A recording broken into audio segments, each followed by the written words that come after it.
My Trading Journey, Part 2. Welcome to the Think Big Trading channel.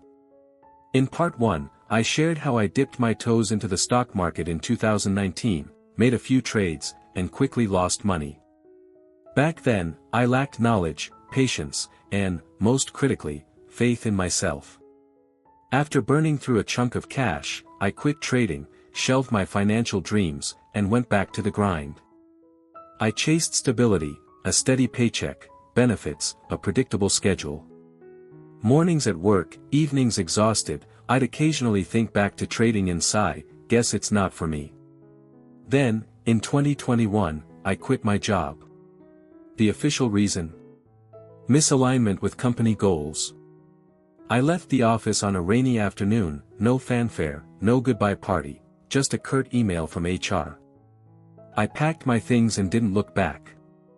That evening, I sat in my small Chicago apartment, staring out a window at an empty courtyard.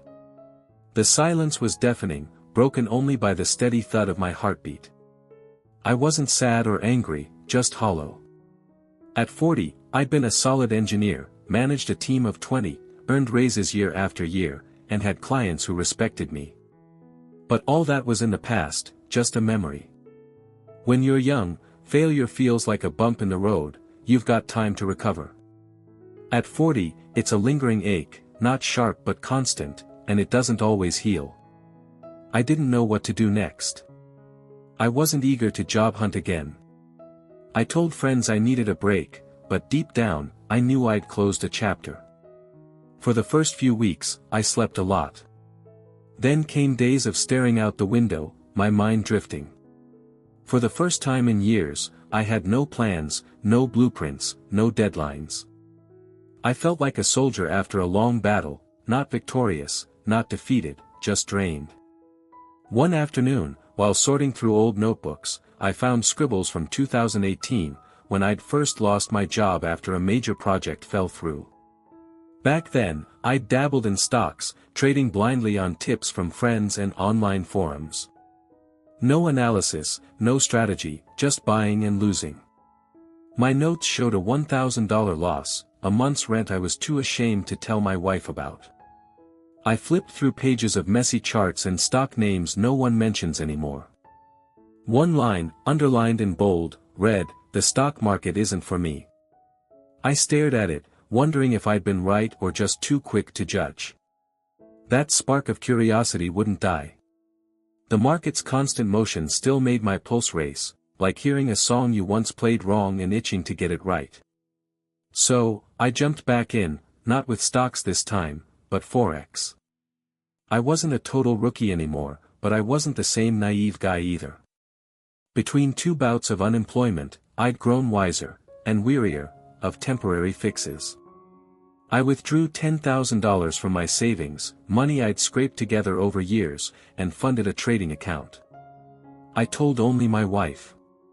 She asked, "Are you sure?" I nodded. I started each day with charts, revisiting old books and YouTube tutorials. But I was still green, and that $10,000 vanished in just 3 weeks. When I told my wife, she paused for a long moment, then asked, "Want to try again?" I didn't answer right away, my head was a storm of questions. What am I doing? Chasing a pipe dream or finally finding my path? That $10,000 didn't vanish in one big trade. It bled out in small, hopeful bets, $500 here, $1,000 there, each time thinking, this is the one. But it wasn't.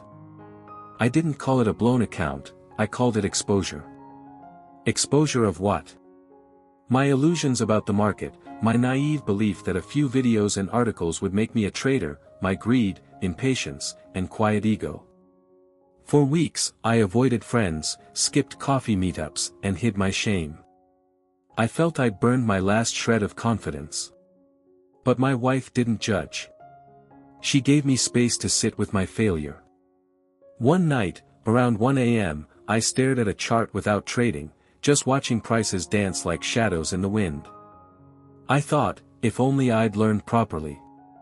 That, if only, haunted me for days.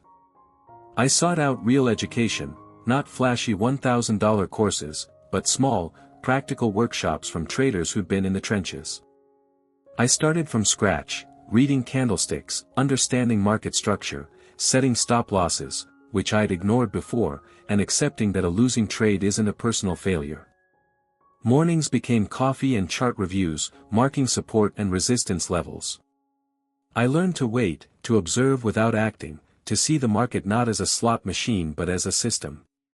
Feeling ready, I funded another $5,000.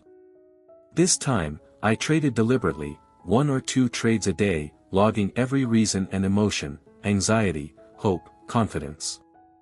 But the market doesn't care about your progress. It only tests your risk management.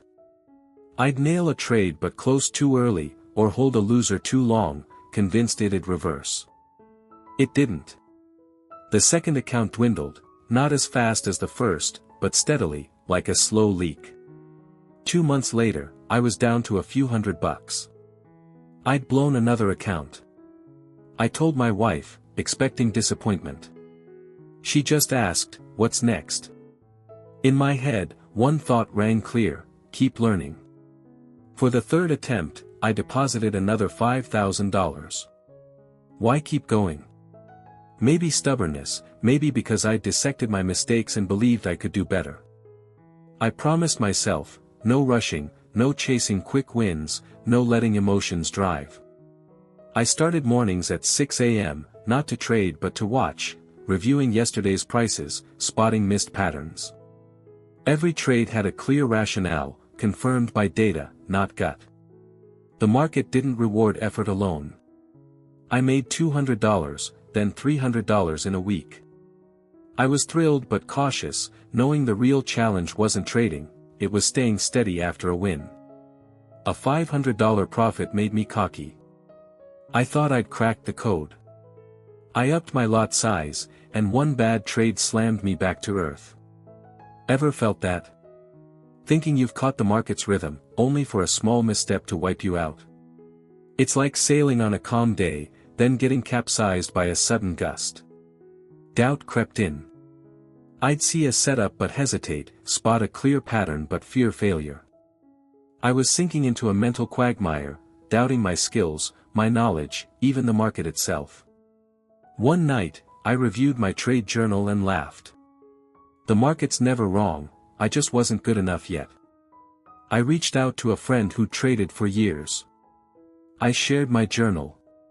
He read it and texted back, "Your problem isn't strategy, it's psychology. You're scared of losing. You're still chasing the last trade's outcome. You're trading on emotion." He was right. I sat with my cold coffee, staring at my hands. They didn't shake like they used to, but they weren't steady either. I'd learned the technicals but not how to let go of expectations. After a losing trade, I shut off my charts and went for a walk. In a used bookstore, I found a book on mindfulness. One italicized line stopped me: "True control lies not in holding tight but in letting go at the right time." I exhaled. Trading, I realized, was like life. I went home, opened my journal, and wrote, "Next time, trade only when it's clear, and accept the loss if it comes." Are you trading like that? Chasing wins so hard you fear losses? Do you log your emotions with each trade? Are you brave enough to face your own fears? That third account eroded over 2.5 months, small losses, like cracks that eventually broke the wall. But this time, I didn't panic. I sat with my notes, reviewing what I'd learned. If this story hits home, give it a like to share the journey. If someone needs to hear it, pass it along so they don't lose their way. Thanks for listening. After 3 blown accounts, I wasn't angry or frantic, just quiet. It felt like falling from a great height with no one to catch me, no one to see. I stepped away from my computer and, for the first time in months, didn't check charts in the morning. For a week, I did nothing but think about the money I'd lost, the sleepless nights over open trades, the days I thought I'd mastered the market only to be humbled by my own confidence. I thought about my old engineering career, the stability I'd left behind, the skeptical looks from friends when I said I was trading full-time. At 40, Caught between youth and middle age, I wondered, am I climbing the right mountain, or have I been lost for years? Should I keep going? The question echoed like a drumbeat, and I had no answer. One afternoon, at a coffee shop watching cars pass, I saw a kid wobble on a bike and fall. His dad rushed over, brushed dirt off his hands, and said something that made him laugh. I wondered, who's waiting to pick me up? Back home, I dug out my old notebooks, messy trade logs, half-baked strategies, lofty goals. I'd entered trading with a hot heart and a cold head, hungry for money and swallowed whole. I thought persistence meant throwing in more cash, refusing to quit. But I'd been stubborn, not disciplined.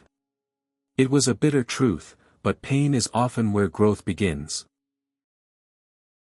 For 3 days, I wrote, my fears, my old dreams of financial freedom, of a life unbound by a time card. I asked myself, if I go back to a job, what then? If I keep trading, how do I live? Have you ever faced those questions? That lonely place where you don't know what's right? Trading became a mirror, reflecting my contradictions. I didn't decide right away. Instead, I returned to the market with a new mindset, silent observation. No analysis, no scribbling, just watching candles flow like a river. I revisited lessons I'd skimmed, watched veteran traders' videos, not for strategies but to understand how they navigated doubt. I learned everyone wants to quit at some point. Those who keep going accept doubt but don't stop. I set new rules, no trading when I'm off balance, no revenge trading, no letting a win make me feel invincible or a loss make me feel worthless. I opened a small account, not to recoup losses but to relearn the market like a hiker in a forest, observing before stepping. Strangely, the pressure lifted. I traded less but better, seeing things I'd missed in my rush. I knew challenges lay ahead, but I wasn't the impatient guy from before. I was a loser who'd learned to embrace failure without surrendering. Where are you in your trading journey?